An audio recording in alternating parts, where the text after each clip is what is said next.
Morning, fellas. It's Saturday. It's about 10 to 9, and 74 in the garage. And let's see, overcast here in Vegas, and it's supposed to be probably in the upper 80s today. So, and you see the dirt bike was in here again, and the gear bag's gone, and that's gone. So my son's riding out at Sandy Valley.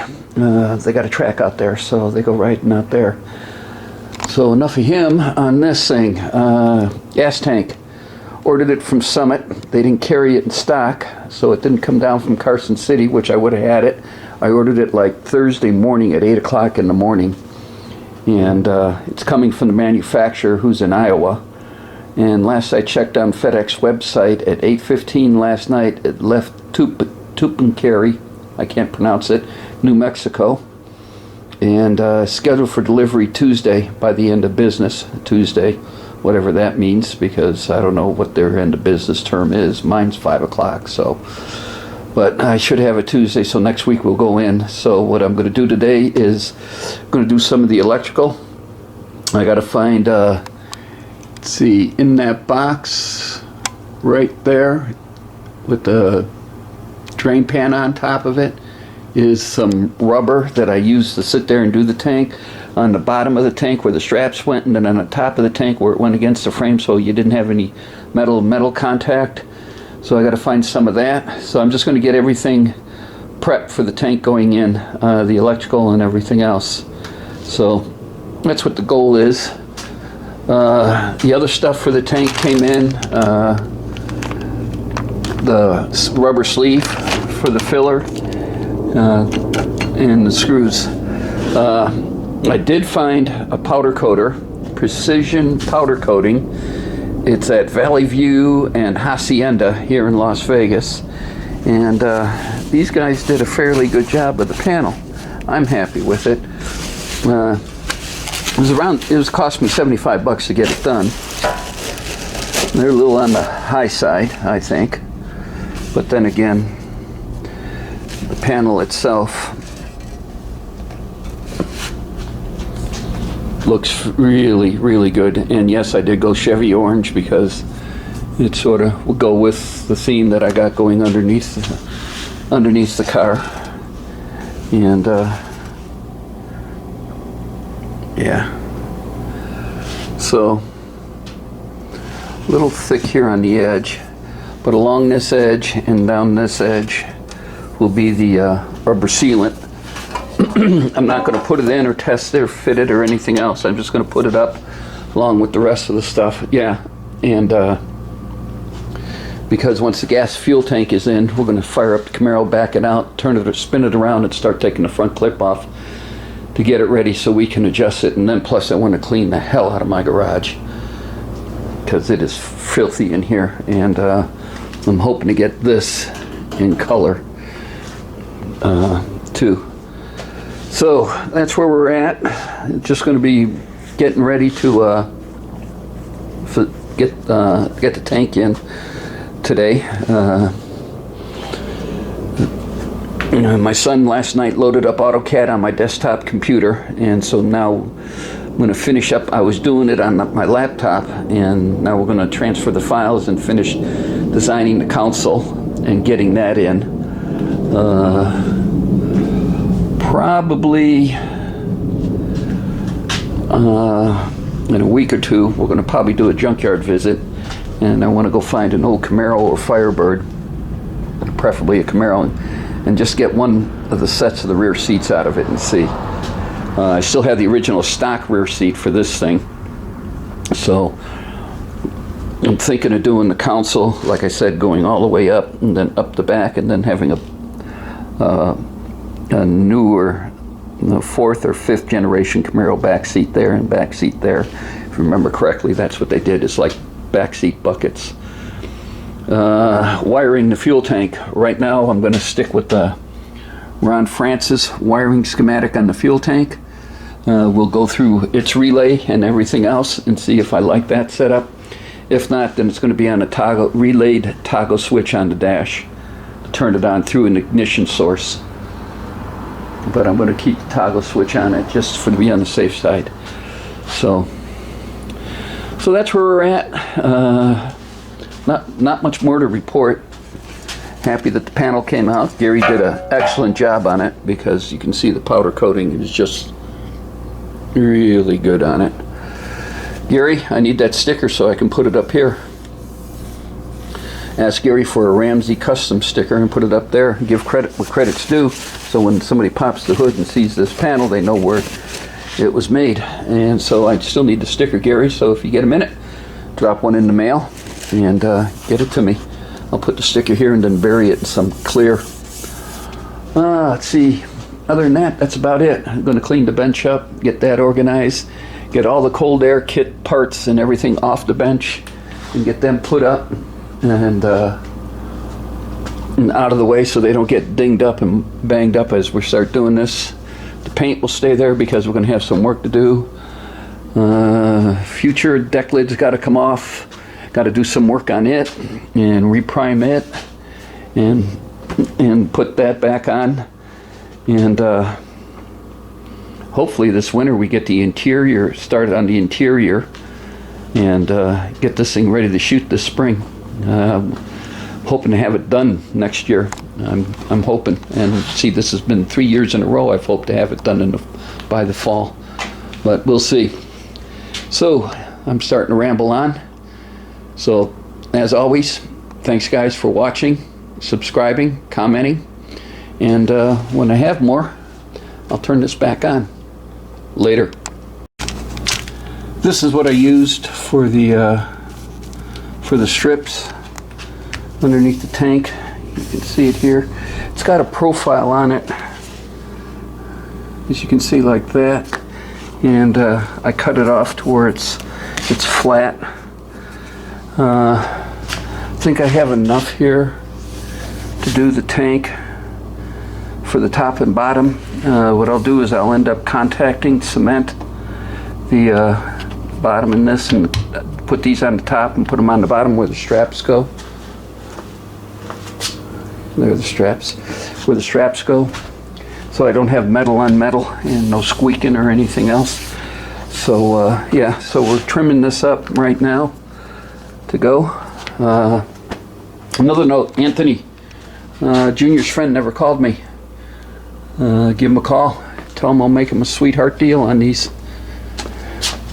if he gets them out of here this weekend. I'd love to see him gone. I'd love to have my garage space back. So before I get really mumbling along, oh, I did clean off the bench, and the cold air kit is up there. Again, keep everybody reminded of what we're doing. Got to get the car running again so we can back it in the driveway in case I got to pull the engine and trans to realign this front subframe. But once I back it in, the front clip's coming off, and we're going to try to do it with the engine in it. These are the 4x4s I made when I was assembling the car. That pinch weld on the rocker panel, and it fits in there, and the jack stands will be placed roughly right about there. And then we'll be able to jockey in the wheels, front tires, front fenders, inner fenders, radiator, core support, upper header panel, everything will be off. The only thing that'll be in, I'm going to take the frame connectors off. I'm going to drop the exhaust out. I'll leave the dry shaft in, and we'll see if we can tweak it. And like I said, it's tweaked over that way about 3/16 of an inch. So all I got to do is move it back and see if we can do it with the engine in. And if we do, if we get that done, then we'll start putting her back together. I have the steel, these are 5/8 dowels, and got those sitting here ready to line it up. That's when we lined it up. Closest thing me and my sons can figure out is when we lined it up and it tweaked it that way. Well, that's the way tweaked it that way is when we were probably tightening the bolts, because we did have those in, but we took them out and then tightened the bolts. This time we're going to leave them in and tighten the bolts. So I'm going to finish trimming this up, get it in. Like I said, this is all prep work for the fuel tank. So when it does get here, I'll be working at it at night during the week. So next weekend we do get it in. We get the sink fired back up and flipped around, and I can really get to work on it. So before I start really mumbling on, that's all I have. When I have some more, I'll turn it back on later. Hey fellas, okay, now we get the trace wires back. See that right there? This is the, out of this loom, comes down and powers that gray and purple wire for the fuel tank. Now, memory serves me right, and this is where I got to trace back. Memory serves me right. I think the purple is for the sending unit and the gray is for the power of the tank. Don't know for sure, so we're going to have to dig back into that loom and make sure.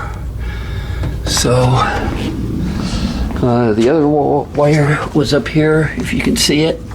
That's my ground lug, and that was the grounding wire for the, that's this wire right here, and that was the ground for the sending unit and the fuel tank, so, or in the fuel pump, excuse me, sending unit and the fuel pump. So we got that. So now we just trace that back, which is easy. You just get inside the car and find it, and we'll be able to then trace it back down and know what color, which one's which. So, and that's sitting right inside the car doing that. So shouldn't be that difficult, and we'll be able to move on. But that's where I'm at, and when I have more, I'll turn this back on later. Alright fellas, this wire here comes off of leg number 46 and goes into here and comes down. 46 is the fuel pump relay.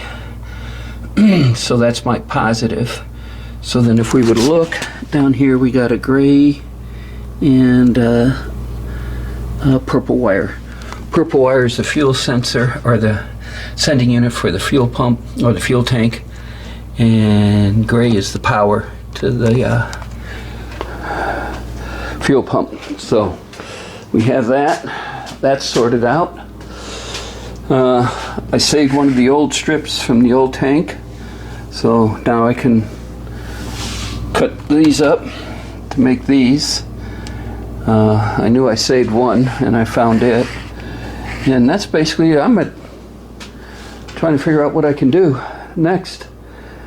There's a bunch of stuff I can do, but within reason what I can do without making this garage a mess. I mean, I could take the deck lid off and start working on it and everything else, but then I'd have to put it back on because I'm at limited space in here as far as when I get the fuel tank ready to go in and everything else, that I'll be working around that, and I don't want to do that. So I guess what we're going to do is we're just going to call it quits for today. Wait for the fuel tank to come in, and like I say, during the week we will contact cement all the rubber strips on, set the sending unit in, cut the fuel pump and set that pump depth in that carrier properly and get that on, and by next week this time, early in the morning though, I want to have the fuel tank ready to go in, and then hook up. One thing I can do, and I'm going to check on fuel lines, the return line you can see hanging down there, I'll probably end up having to cut that, but the supply line, I might have to have a new supply line made. So I'm going to see how that's going to work out, and I'll try to get that made during the week, and see. But if I can make the supply line work with what I got, then we'll go ahead and do it. But if not, I'm going to guesstimate where it is. because if you look at Tanks Inc., these are in the center of the fuel tank, so I'm going to see if I can get the supply line to roughly where the center between the two straps are, roughly over to that point. And if I can, then it's good. Then if not, then I'm going to mock one up, roughly figure it out, take it apart, and take it off of there, and then measure it and get one made at Nevada House of Hose. We can run down Monday and get that started. So by next Saturday, I should have everything together and for this tank to go right on in. So this is going to be my last video for today. And again, thanks for watching, thanks for subscribing, and thanks for leaving comments. You guys have a good one. Later.